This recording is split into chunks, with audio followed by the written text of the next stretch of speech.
10 years ago, it was a much different situation. 10 years ago, spring took a backseat as a rare winter storm blasted the region.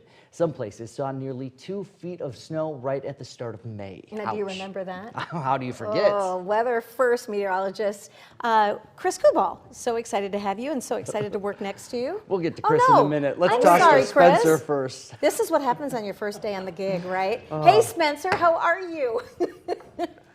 Spencer, tell us about that snowstorm back 10 years ago. I think the beard might be throwing you off just a little bit there, Robin. But yeah, James and Robin, by the time May rolls around, most people are itching for the warmer weather. They're tired of the cold. They're tired of the snow. And that's what made this particular snowstorm so much unneeded because of the time of year, as well as the amount of snow we received for this time of year. The stretch of May 1st through May 3rd was filled with abnormally cold temperatures and lots of snow. Communities in northern Iowa got some of the most snowfall they have gotten over a period of a few days ever. It was north of I-90, though, where most of the damage was done. Communities regularly topping a foot, with Blooming Prairie coming out on top. There was a lot of snow. I remembered I was just sitting right up here. Ton of snow. Is crazy.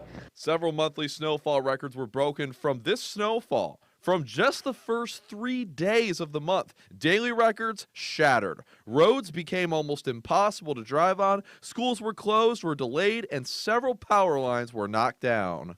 Winds were not very strong during this snowstorm. This prevented blowing snow from being a huge threat, but residents described the snow as being wet and heavy. This made the cleanup process extremely difficult.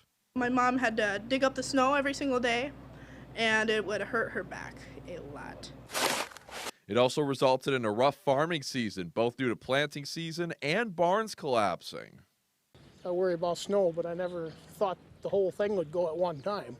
Any crops that were planted were lost and resulted in lower profits for farmers due to the crops lost, as well as suppliers due to not being able to sell enough fertilizer. Despite how rough it was, we got through it. Temperatures were back in the 70s just a few days later, which melted the snow away fairly fast.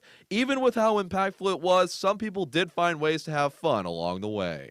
She used a candle and she supported her cup with a small grate to warm it up, and it was steaming, and so she was saying, ingenious.